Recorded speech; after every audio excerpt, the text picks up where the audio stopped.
اعوذ باللہ من الشیطان الرجیم، بسم اللہ الرحمن الرحیم۔ السلام علیکم پیارے دوستو، پیاری بہنوں اور بھائیوں۔ لا الہ الا اللہ محمد رسول اللہ کی روحانی وضاحت۔ اے ایمان والو، اسلام میں پورے کے پورے داخل ہو جاؤ۔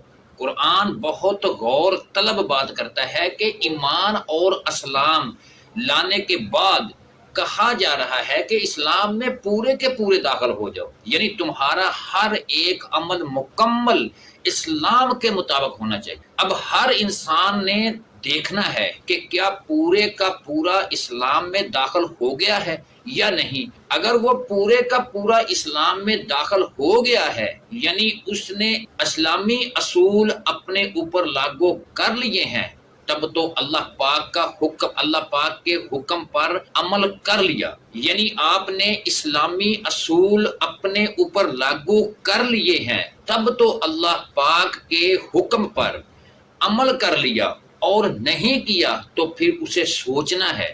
اس ویڈیو میں روحانی ایمان کے عنوان میں مومنوں کی چند نشانیاں بیان کی ہیں۔ ہر انسان کو اپنا موازنہ کر لینا چاہیے کہ وہ مومن ہے یا نہیں۔ اکثر لوگ کسی وسیلہ یا مرشد یا گروہ کی ضرورت نہیں سمجھتے اور کہتے ہیں کہ قرآن میں لکھا ہے سب اللہ ہی کرتا ہے۔ بالکل صحیح لکھا ہے، لیکن یہ بات آپ کو کس نے بتائی؟ کیا آپ کے سامنے اللہ پاک خود آئے اور آ کر آپ کو بتایا کہ میں اللہ ہوں، یا میں نے یہ کائنات تخلیق کی؟ آپ کا جواب ہوگا نہیں۔ ہمیں یہ بات ہماری سرکار صلی اللہ علیہ وآلہ وسلم نے بتائی اور اللہ نے ان پر وحی کی، لیکن سوال پھر وہی قائم ہے، آپ کو کس نے بتایا؟ کہ ہمارا ہر ایک کا مشاہدہ ہے کہ ہمیں اس طرح اپنا پیغام بھی انسانوں تک پہنچانے کے لیے اللہ پاک نے ایک نظام تشکیل دیا ہے۔ ایسے ہی اللہ پاک خالق ہے، ہمیں پیدا کرنے والا اللہ ہے، لیکن کیا موجودہ دور میں کوئی انسان ماں باپ کے بغیر پیدا ہو رہا ہے؟ کیا اللہ پاک نے آپ کی پیدائش کے لیے آپ کے ماں باپ کو وسیلہ بنایا ہے یا نہیں؟ تخلیق کار اللہ پاک ہے، لیکن ظاہری طور پر ماں باپ کا وسیلہ ضروری ہوا۔ اب ہم اپنے اصلی موضوع پر آتے ہیں، لا الہ الا اللہ محمد رسول اللہ کی روحانی تشریح پر چلتے ہیں۔ جناب سلطان باہو رحمت اللہ علیہ کہتے ہیں، زبانی کلمہ ہر کوئی پڑھدا، دل دا کلمہ پڑھدا کوئی ہو۔ علامہ اقبال صاحب فرماتے ہیں، زبان سے کہہ بھی دیا لا الہ تو کیا حاصل ہوا، جب تک زبان و دل مسلمان نہیں تو کچھ بھی نہیں ہے۔ مومن و حقیقی ولی کہتے ہیں لا الہ الا اللہ، ایسے پڑھ کر اللہ کے علاوہ کوئی نہ باقی رہے، بس اللہ رہ جائے۔ یہاں بھی جب کلمہ طیبہ کو حقیقی معنوں میں پڑھنا شروع کیا جاتا ہے، جب درجات سے گزرنا ہوتا ہے، پہلے کہ صرف اللہ پاک کے احکام رہیں گے اور اللہ پاک کے یہ احکامات ہیں اور ان احکامات پر عمل کرنا ہے، یعنی اپنی زندگیوں کو اللہ کے احکامات کے مطابق بنایا جائے۔ لیکن جب سالک و مومن حقیقی طور پر کلمہ کی معراج پر پہنچتے ہیں تو جیسے ہی لا الہ کہتے ہیں، ان کے سامنے سے تمام تخلیقات ختم ہو جاتی ہیں، یعنی جو کچھ بھی تخلیق ہے، ساتوں زمینوں ساتوں آسمانوں کی تخلیقات کا خاتمہ ہو جاتا ہے۔ اور جس لمحے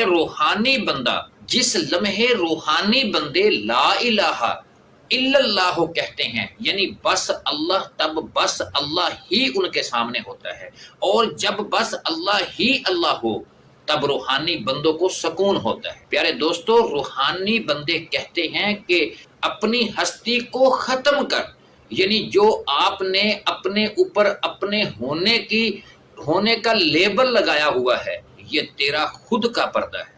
یہ جو مٹی کا جسم ہے، اس مٹی کے جسم کی اپنی کوئی حیثیت نہیں ہے، یہ تبدیل ہوتا رہتا ہے۔ اس مٹی کے جسم کو چلانے والی چیز جو روح ہے، جب تک روح اس مٹی کے جسم کو حرکت دے رہی ہے، وہ حرکت کر رہا ہے۔ جیسے ہی روح اس مٹی کے وجود سے منہ موڑے گی، یہ بیکار ہو جائے گا، اور روح ہی سے بنی ہے۔ جیسے اللہ پاک فرماتے ہیں وَنَفَخْتُ فِيهِ مِن رُوحِي، جب اس کو ٹھیک بنا لو اور اس میں اپنی روح میں سے ڈال دوں۔ اللہ پاک نے روحی یعنی اپنی روح سے مٹی کے جسم میں کیا پھونکا؟ ہم عام طور پر کہہ دیتے ہیں کہ روح ڈالی، لیکن دوبارہ ایت پر غور کریں۔ وَنَفَخْتُ فِيهِ مِن رُوحِي، اپنی روح سے ڈال دوں۔ روح کا دوبارہ لفظ نہیں ہے، کیا ڈال دوں؟ یہ ہمیں تلاش کرنا ہے، اس کو ہی تو ڈھونڈنا ہے، اس کا مشاہدہ کے بعد ایکسپیرینس ہی تو اصل چیز ہے جو آپ کو کرنا ہے۔ اکثر لوگ اپنی زندگی بس جانوروں کی طرح جاری رکھتے ہیں، کھایا پیا مر گئے، جبکہ چند وہ روحیں ہیں جو اپنی کھوج کرنا چاہتی ہیں اور اسفل سافلین ڈیٹا اعمال بد سے جاگ کر احسن تقویم شعور چاہتی ہیں، وہی امر ہیں، وہی کمال ہیں۔ کلمہ طیبہ لا الہ الا اللہ محمد رسول اللہ لکھا ہوا ہے، ہر عربی جاننے والا پڑھ لے گا، لیکن اصل بات تو اس کو قائم کرنا ہے۔ اب سوال کہ کلمہ کو قائم کیسے کریں؟ یہ تب قائم ہوگا جب آپ لا الہ الا اللہ کا ایکسپیرینس کرو گے، اور یہ ایکسپیرینس کون کروا سکتا ہے؟ صرف وہ شخص جس نے خود کسی کامل گروہ استاد سے یہ کلمہ پڑھا ہوا ہو اور یہ سلسلہ لڑی حضور اکرم صلی اللہ علیہ وآلہ وسلم تک جاتی ہو، اور پھر اس نے کلمہ پڑھ کر اس کا ایکسپیرینس کر کے اس کو قائم کیا ہو۔ حقیقی روحانی بندے جنہوں نے کلمہ طیبہ کو قائم کیا ہوتا ہے، جب وہ کہتے ہیں لا الہ یعنی کوئی الہ نہیں، کوئی معبود نہیں، جب کوئی معبود نہیں تو کوئی تخلیق نہیں ہو سکتی، یعنی تمام تخلیقی ڈیٹا ختم ہو جاتا ہے۔ بس جب الا اللہ ہے کہ بس اللہ، تو حقیقی روحانی بندوں کے آگے بس اللہ رہتا ہے۔ جب کچھ لوگ سمجھے بغیر فوراً وحدت الوجود کہہ دیتے ہیں، حالانکہ اللہ پاک نے اپنی ذات کے بارے میں کہا ہے لیس کمثلہ، اس کی کوئی مثال نہیں، تو پھر وجود کہاں سے آ گیا؟ جب وجود نہیں تو نہ وحدت الوجود کا نظریہ اور ایکسپیرینس رہا، نہ وجود الشعور کا نظریہ رہا، کیونکہ اللہ پاک کی کسی بھی طرح کوئی مثال نہیں بن سکتی۔ وہ تو بس وہ ہے اور وہ ہی بس کل ہے۔ اور یہ تمام الفاظ بھی ہم اپنے سمجھنے کے لیے استعمال کر رہے ہیں۔ تو اب خود سے سوال کرو کہ جب تم لا الہ کہتے ہو، کیا تمہارے سامنے سے ہر تخلیقی چیز کی نفی ہوتی ہے یا نہیں؟ یعنی تمہارے اپنے وجود اور جو کچھ بھی تخلیق ہے، ساتوں زمینیں، ساتوں آسمان اور جو کچھ بھی ہے، اس سب تخلیق کی نفی ہوتی ہے یا نہیں؟ اور جب تم الا اللہ کہتے ہو تو کیا بس اللہ ہی اللہ رہتا ہے یا نہیں؟ یعنی تم اس لمحہ کا ایکسپیرینس کرتے ہو یا نہیں، جب کچھ بھی تخلیق نہیں تھی اور تمہاری روح اپنے مین سورس روحی کا حصہ تھی۔ اگر ایسا ہوتا ہے تو بس تم نے کلمہ طیبہ لا الہ الا اللہ کا حقیقی ایکسپیرینس کیا اور تمہارا کلمہ قائم ہو گیا، ورنہ سب زبانی جمع خرچہ ہے۔ اب پرسکون ہو کر بیٹھ جاؤ اور خود سے سوال کرو کہ کیا جب میں لا الہ الا اللہ کہتا ہوں، کیا سب کچھ ختم ہو کر جو حقیقت ازل ہے وہ سامنے آتا ہے یا نہیں؟ اور اگر کوئی دعویٰ کرے کہ میں نے کلمہ لا الہ الا اللہ قائم کر لیا ہے، تو پکی بات ہے وہ تخلیق ڈیٹا سے پہلے کے مقام پر پہنچا ہے۔ کیا وہ سچ کہہ رہا ہے یا جھوٹ، اس کا فیصلہ بھی قرآن پاک کرے گا۔ اب کیونکہ حرکت نزول کا خاتمہ ہو رہا ہے تو سب سے پہلے سورۃ الاعراف آیت نمبر 172 پر جاتے ہیں۔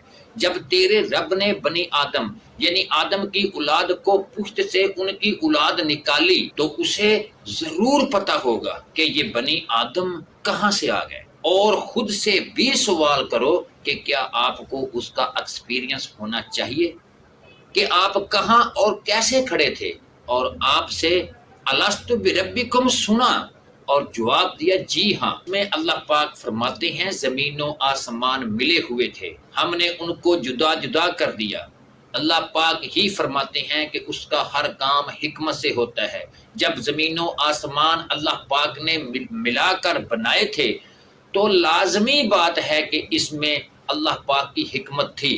اب سوال یہ پوچھا گیا ہے کہ زمین و آسمان کو ملا کر بنانے کی کیا حکمت تھی؟ کچھ لوگ یہاں مفہوم لاتے ہیں کہ اس کا مطلب زمین و آسمان بند تھے، یعنی آسمان بارش نہیں برساتا تھا، زمین پر بارش نہیں ہوتی تھی۔ ان کی یہ بات اس دلیل سے غلط ہو جاتی ہے کہ چاند اور سورج بادلوں سے اوپر ہیں، وہاں کیسے بارش ہوتی ہے؟ بالفرض ان کی یہ بات گفتگو کے لیے مان بھی لی جائے تو سوال پھر بھی قائم ہے کہ آسمان اور زمین پر جب بارش ہوتی تھی تو اس وقت ان کو بغیر بارش کے بنانے کا مقصد کیا تھا؟ اگر کوئی عشق کو دعویٰ کرتا ہے تو عشق سے پوچھ کر بتا دے۔ کسی کا کلندر تکونی نظام کا سربراہ ہے اور وہ اس سے پوچھ کر بتا دے۔ کسی کو تجلی پڑی ہے تو وہ تجلی سے پوچھ کر بتا دے۔ جو علم و بس کرے او یار، کہتے ہیں اکو الف تیرے درکار، وہ الف سے پوچھ کر بتا دیں۔ جو تصور اسم ذات کرتے ہیں وہ تصور اسم ذات سے پتہ کر کے بتا دیں۔ جو ذکر قلبی کرتے ہیں وہ ذکر قلب سے پوچھ کر بتا دیں۔ جن کے مرشد ان نگاہ سے انسان کو تمام عالمین کراس کروا دیتے ہیں وہ اس نگاہ سے پوچھ کر بتا دیں۔ جن کو اللہ مل گیا ہے اور اللہ پاک سے پوچھ کر بتا دیں کہ زمین و آسمان کو ملا کر بنانے کی کیا حکمت تھی۔ بحث نہیں، بس حکمت بتا دیں۔ اگر حکمت نہ بتا سکے تو پھر خود سوچ لے کہ اگر ان کا جواب نفی میں ہے تو بس پھر سب زبانی جمع خرچے کے کچھ نہیں۔